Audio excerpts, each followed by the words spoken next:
मित्र की तरह दिखें, लेकिन काम जासूस की तरह करें। विचार: अपने प्रतिद्वंद्वी के बारे में जानना बहुत महत्वपूर्ण है।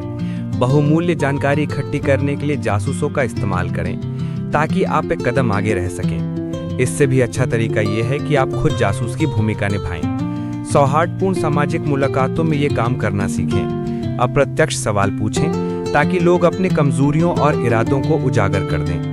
चतुर जासूसों के लिए इस बात का अवसर हर जगह और हर समय होता है। शक्ति के क्षेत्र में आपका लक्ष्य है भविष्य की घटनाओं पर नियंत्रण पाना। इसमें एक बाधा यह है कि लोग आपको अपने सभी विचार, भावनाएं और योजनाएं नहीं बताते हैं। अक्सर वे सावधानीपूर्वक बोलते हैं और अपने चरित्र के छिपे हुए सबसे महत्वपूर्ण हिस्सों, यानी अपनी कमजोरियों, अपने उद्देश्यों और स्वार्थों को छिपा लेते हैं। परिणाम ये होता है कि आप उनकी चालों का अनुमान नहीं लगा सकते हैं और हमेशा अंधेरे में रहते हैं। इसकी कुंजी यह है कि आप ऐसा कोई तरीका खोजें जिससे आप उनकी जांच कर सकें, उनके रहस्यों और छिपे हुए इरादों का पता लगा सकें। लेकिन ऐसा करते समय उन्हें आपकी योजना मालूम ना हो पाए। ये काम उतना मुश्किल नहीं है जितना आप सोचते हैं। दोस्ताना व्यवहार से आप मित्रों और शत्रुओं दोनों से ही गोपनीय जानकारी पा सकते हैं। बाकी लोगों को जन्मपत्री और टैरो कार्ड देखने दें। आपके पास भविष्य जानने के ज्यादा ठोस तरीके हैं। जासूसी करने का सबसे आम तरीका दूसरों का इस्तेमाल करना है।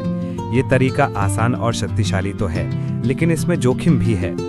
निश्चित रूप से आपको जानकारी तो मिलेगी, लेकिन आप अपने जासूसों पर निर्भर रहेंगे। हो सकता है कि वे अयोग्यतावश आपकी जासूसी को उजागर कर दें या गोपनीय रूप से आपके खिलाफ हो जाएं। इससे ज्यादा अच्छा तो यह है कि आप खुद जासूस बन जाएं और दोस्ती का नकाब ओढ़कर गोपनीय जानकारी इकट्ठी कर लें। फ्रांसीसी राजनीतिज्ञ टैलीरेंड इस कला में बहुत निपुण थे। उनमें सामान्य चर्चा में लोगों से रहस्य उगलवाने की अद्भुत योग्यता थी।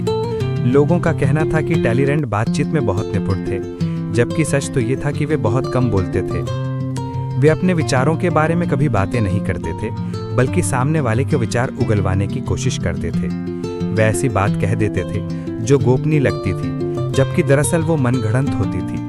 फिर वे अपने श्रोताओं की प्रतिक्रिया को गौर से देखते थे। सामाजिक समारोहों जैसे मौकों पर सतर्क रहें। इस समय लोगों का रक्षा तंत्र कमजोर होता है, इसलिए लोगों से बातचीत करके आप उनसे बातें उगलवा सकते हैं। ये रणनीति इतनी जबरदस्त है कि वे आपकी रुचि को गलती से आपकी दोस्ती मान लेंगे। इस तरह आपको न सिर्फ सामने वाले के भेद मालूम चलेंगे, बल्कि आप उसे अपना समर्थक भी बना लेंगे। बहरहाल आपको इस रणनीति का प्रयोग सावधानी से करना चाहिए। अगर लोगों को ये शक हो जाए कि आप बातचीत के बहाने उनसे भेद उगलवा रहे हैं, तो वे आपसे कतराने लगेंगे। इसलिए मूल्यवान जानकारी पर नहीं, बल्कि दोस्ताना बातों पर जोर दें। जानकारी के रत्नों की तलाश को बहुत स्पष्ट ना होने दें, वरना आपके सवालों से सामने वाला आपके इरादे भांप लेगा और आपको आपकी मनचाही जानकारी नहीं मिल पाएगी। जासूसी के बारे में लारोशोको ने इस चाल की सलाह दी है। सच्चाई बहुत कम लोगों में होती है और ये अक्सर सबसे चतुर छलावा होती है। दूसरे का विश्वास और रहस्य हासिल करने के लिए इंसान सच्चा बन जाता है। अगर आप किसी के सामने अपने दिल की भावनाएं उजागर करने का नाटक करते हैं, तो इस बात की संभावना बढ़ जाती है कि वो भी आपके सामने अपने रहस्य उगल देगा। अगर आप उसे कोई झूठा रहस्य बताएंगे, तो बदले में वो आपको सच्चा रहस्य बता देगा। दार्शनिक आर्थर शोपेनहायर ने एक और चाल का सुझाव दिया है।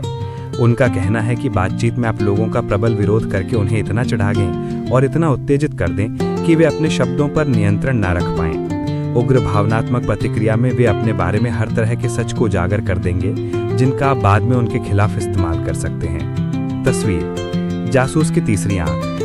दो आंख वालों की इस धरती पर तीसरी आंख आपको ईश्वर की तरह विराट दृष्टि देती है। आप दूसरों से ज्यादा दूर तक देखते हैं और आप उनके भीतर ज्यादा गहराई तक देखते हैं। इस आंख से आपके अलावा और कोई नहीं बच सकता। विशेषज्ञ की राय: योग्य शासक और बुद्धिमान सेनापति दुश्मन को जब चाहें जीत लेते हैं और उनकी उपलब्धियां सामान्य लोगों से बहुत ज्यादा होती है। इसका कारण यह है कि उन्हें दुश्मन की स्थिति का पहले से ही ज्ञान होता है। ये पूर्व ज्ञान आत्माओं या देवी देवताओं या अतीत के घटनाओं या ज्योतिष से हासिल नहीं होता है। ये तो जासूसों से हासिल होता है, जो शत्रु की